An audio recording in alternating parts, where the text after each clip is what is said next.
ಸರ್ಕಾರದ ನಿರ್ಣಯ ಮಂಡಿಸುವಾಗ ಸದನ ಅಂತಲೇ ಸದನದ ಮುಂದೆನೇ ಮಂಡಿಸೋದು.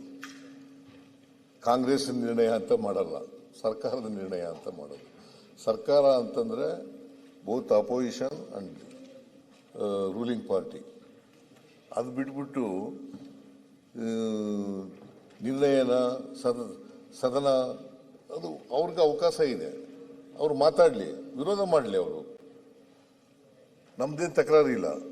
ಆದರೆ ಸರ್ವಾನುಮತದಿಂದ ತೀರ್ಮಾನ ಆಗೋದು ಯಾವಾಗ ಅಂತಂದ್ರೆ ಎರಡೂ ಪಾರ್ಟಿಯವರು ಒಪ್ಕೊಂಡಾಗ ಆ ನಿರ್ಣಯವನ್ನು. ಇಲ್ಲದೆ ಹೋದ್ರೆ ಮೆಜಾರಿಟಿ ಮೇಲೆ ತೀರ್ಮಾನ ಮಾಡಬೇಕು.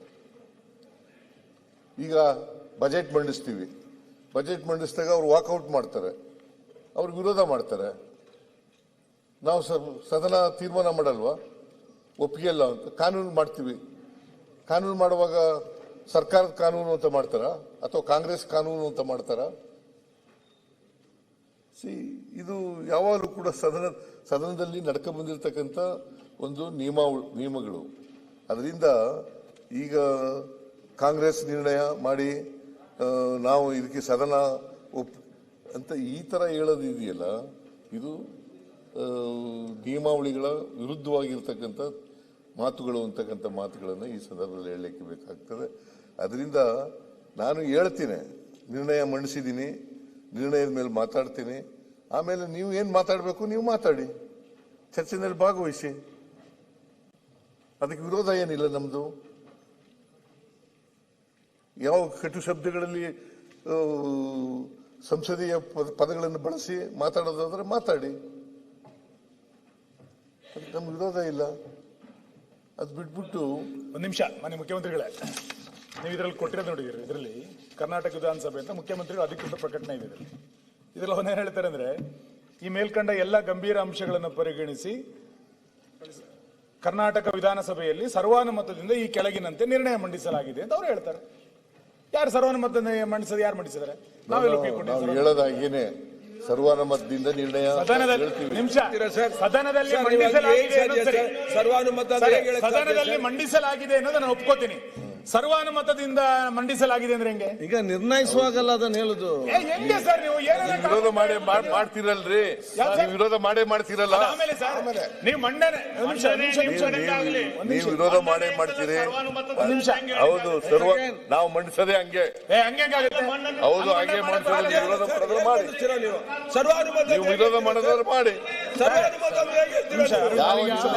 ಸರ್ಕಾರದ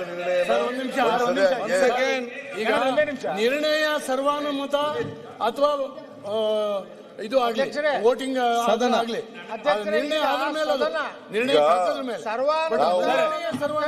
ಒಪ್ಪದಾಗ ಮಾತ್ರ ಶಬ್ದ ಉಪಯೋಗ ಮಾಡಬೇಕು. ಸರ್ಕಾರದ ವತಿಯಿಂದ ಮಂಡಿಸಿ. ಸರ್ವ ಅಧಿಕಾರದಿಂದ ಅಂತೇಳಿ ಸರ್ವಾನುಮತ ಅಂತ ತೆಗೆದ್ಬಿಡಿ, ಸರ್ವ ಅಧಿಕಾರ ಅಂತ ಹೇಳಿ. ಸರ್ವಾಧಿಕಾರ ನಿಮ್ದು. ಈಗ ಸರ್ವಾಧಿಕಾರ ನಿಮ್ದಪ್ಪ ಸುರೇಶ್ ಅವರೇ, ಸರ್ವಾಧಿಕಾರ ತಮ್ದು, ಬಿಜೆಪಿ ಅವ್ರದ್ದು. ಸುರೇಶ್, ಈಗ ಇಬ್ರು ಸುರೇಶ್ ಇದಾಗಿದೆ. ಅಧ್ಯಕ್ಷರೇ, ಈಗ ಒಂದ್ ಸೆಕೆಂಡ್ ಯತ್ನ, ಅಧ್ಯಕ್ಷರೇ, ಒಂದು ನಿಮಿಷ, ಒಂದು ನಿಮಿಷ. ಈಗ ಬರೇ ಮಂಡನೆ ಮಾಡಬೇಕು. ಚರ್ಚೆಗೆ ತಯಾರದಿ. ಈಗ ನೋಡಿ, ಮಂಡನೆ ಮಾಡಿ ಅದು ಮುಂದೆ ನಾವೇನು ಒತ್ತಾಯ ಮಾಡ್ತೀವಿ. ಏನ್ ಗೊತ್ತಿದೆಯಾ, ಒಂದು ಕ್ಲಾರಿಫಿಕೇಶನ್ ಕೊಡ್ಲಿಕ್ಕೆ ನಿಮ್ಗೆ ನಾವು ಆಗಲಿ. ನೀವು ಯಾವ ಆ ರೆಸೊಲ್ಯೂಷನ್ ಕಾಪಿ ಇಟ್ಕೊಂಡು ಮಾತ್ರ ನನಗೆ ಅರ್ಥ ಆಗುದಿಲ್ಲ. ನಾವು ಇವತ್ತು ನಿಮಗೆ ಕೊಟ್ಟಿದ್ದೇವೆ, ಎಜೆಂಡಾದಲ್ಲಿ ಬಂದ ನಿರ್ಣಯ ಕಾಪಿ ಏನಿದೆ ಅದು ಕೊಡಿ. ಎಲ್ಲರೂ ದಯವಿಟ್ಟು ನಿಮ್ಗೆ ಎಜೆಂಡಾದಲ್ಲಿ ಬಂದಂತ ನಿರ್ಣಯ ಕಾಪಿಯನ್ನು ಓದಿ. ಎಜೆಂಡಾದಲ್ಲಿ ಯಾವ್ದು ಬಂದಿದೆ? ಸುನೀಲ್, ಒಂದ್ ಸೆಕೆಂಡ್ ಅಪ್ಪ, ನಾನು ಹೆಲ್ತ್ ಕೇಳಿ. ನಿಮ್ಮಲ್ಲಿ ಬಂದಿಲ್ಲ. ಒಂದ್ ಸೆಕೆಂಡ್ ಫಿನಿಶ್ ಮಾಡ್ತೀನಿ. ಯಾಕಿದ್ದೀನಿ ಹಿಡ್ಕೊಂಡು ಚರ್ಚೆ ಮಾಡ್ತೀನಿ. ಒಂದ್ ಸೆಕೆಂಡ್ ಕೂತ್ಕೊಳ್ಳ. ಹೌದು, ಈಗ ನಮಗೆ ಬಹುಶಃ ಮಾನ್ಯ ಮುಖ್ಯಮಂತ್ರಿ ಸರ್ಕಾರದಿಂದ ಬಂದದಲ್ಲಿ ಸರ್ವಾನುಮತದಿಂದ ಇತ್ತು. ಆದರೆ ನಾವು ಎಜೆಂಡಾ ತಯಾರು ಮಾಡುವಾಗ ಆ ಸರ್ವಾನುಮತವನ್ನು ಸದನ ಅಂತ ನಾವು ಅದನ್ನು ಮೆನ್ಷನ್ ಮಾಡಿದ್ದೇವೆ. ಚರ್ಚೆ ಅವು ಸರ್ಕಾರ ಚರ್ಚೆ ಮಾಡುವಾಗ ಚರ್ಚೆ ಮಾಡ್ತಾರೆ ಅಂತ ನಿರ್ಣಯ ಮಾಡುವಾಗ ಫೈನಲ್ ನಿರ್ಣಯ ಆಗುವಂಥದ್ದು. ಆದ ಕಾರಣ ಇದನ್ನು ಮುಂದುವರಿಸಿ. Point of order, point of order. ಮಾನ್ಯ ಅಧ್ಯಕ್ಷರೇ, ಇದನ್ನ ಹಿಡ್ಕೊಂಡು ಇದು ಮಾಡಬೇಕು. ಮಾತಾಡ್ಲಾ? ಮಾತಾಡ್ತೀನಿ. ಅಲ್ಲ, ಏನು ಮಾತಾಡ್ತಾರೆ? ಏನು ಹೇಳಿದಲ್ಲ, ಅಜೆಂಡಾದಲ್ಲಿ ಓದಿ. ಭರತ್ ಸುಮ್ಮನೆ ಅವ್ರಲ್ಲಿ ಏನಾದ್ರು ಕೂತಲ್ಲಿ ಮಾತಾಡ್ತೀರಲ್ಲ. ಅಧ್ಯಕ್ಷರೇ, ಇದು ಅವ್ರಿಗೆ ಸದನದಲ್ಲಿ ತಾವು ಬೇರೆ ಕೊಟ್ಟಿದ್ದೀರಾ, ಮಾನ್ಯ ಮುಖ್ಯಮಂತ್ರಿಗಳು ಅವ್ರು ಬೇರೆ ಕೊಟ್ಟಿದ್ದಾರೆ. ಮುಖ್ಯಮಂತ್ರಿ ಯಾರಿಗೂ ನಮ್ಗೆ ಕೊಟ್ಟದಲ್ಲ. ಯಾಕೆ ಅವ್ರು ಮಾತಾಡ್ಬೇಕಂದ್ರೆ ನಮಗೂ ಒಂದ್ ಸ್ವಲ್ಪ ಕೊಡಿ ಸರ್. ಕರೆಕ್ಟ್ ಇದನ್ನೇ ಅಲ್ಲ, ಇಲ್ಲಿ ಅವರಲ್ಲಿ ನೋಡಿ, ಎರಡು ಕಡೆ ಒಂದೇ ಕಡೆ ಅಲ್ಲ, ಅವರು ಮೇಲೆ ಗಂಭೀರ ಅಂತ ಅಂಶ ಪರಿಗಣಿಸಿ ಕರ್ನಾಟಕ ವಿಧಾನಸಭೆ ಸಭೆಯಲ್ಲಿ ಸರ್ವಾನುಮತದಿಂದ ಈ ಕೆಳಕಂಡ ನಿರ್ಣಯವನ್ನು ಮಂಡಿಸಲಾಗಿದೆ.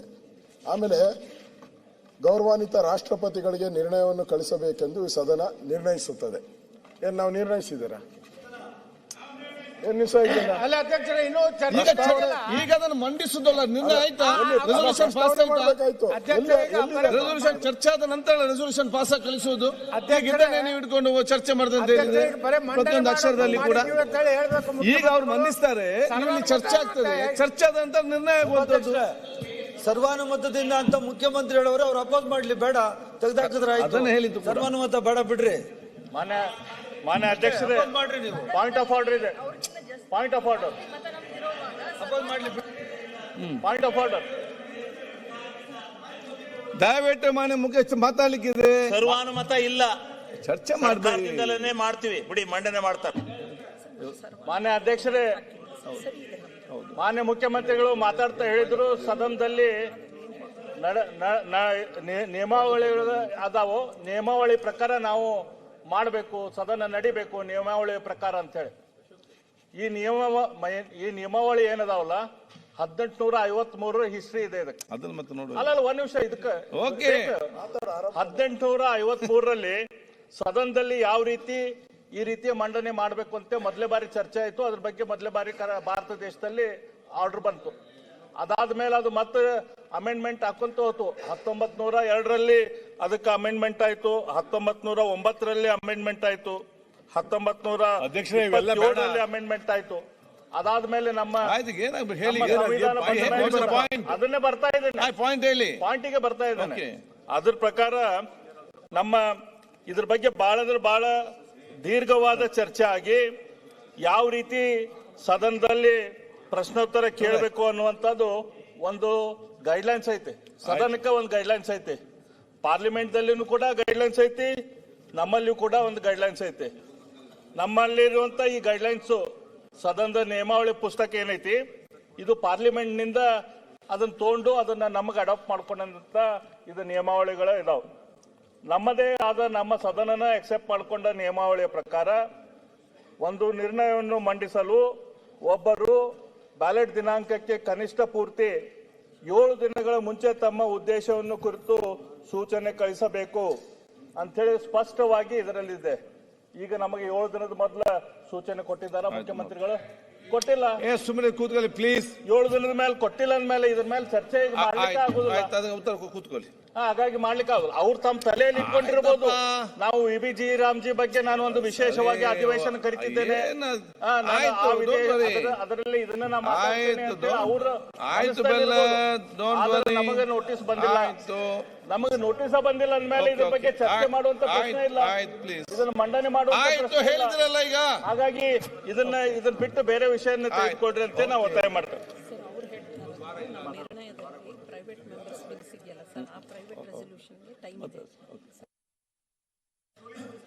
ನೋಡಿ, ಬೆಲ್ಲದವರು ಹೇಳುವಂಥದ್ದು ಪ್ರೈವೇಟ್ ಮೆಂಬರ್ಸ್ ಬಿಲ್ ಇದೆ ಅಲ್ಲ, ಇದಕ್ಕೆ ಸಂಬಂಧಪಟ್ಟ ಮಾತಾಡ್ತಾರೆ. ಸರ್ಕಾರ ಒಂದು ನಿರ್ಣಯ ಸಲ್ಲಿಸುವಾಗ ಇದು ವ್ಯಾಪ್ತಿಗೆ ಬರುವುದಿಲ್ಲ. ಮತ್ತೆ ಇದೆ ಮತ್ತೆ ಚರ್ಚೆ ಮಾಡ್ತಾ ಮಾತಾಡಿ ಸರ್, ಮಾತಾಡಿ. ಆಯ್ತಾ, ಕೂತ್ಕೊಳ್ಳಲ್ಲ, ಓದ್ಕೊಂಡಿಲ್ಲ, ಎಲ್ಲ ಸರಿಯಾಗಿ ನೀವೇನು ಹೇಳಿದ್ರು ಸುಮ್ಮನೆ ನೀವು ಡಿಸ್ಟರ್ಬ್ ಮಾಡುವಂತ ಹೊರಟಿದ್ದೀರಿ. ನಿಮ್ಮ ಪ್ಲಾನ್ ಆನಿದೆ. ಈಗ ದಯವಿಟ್ಟು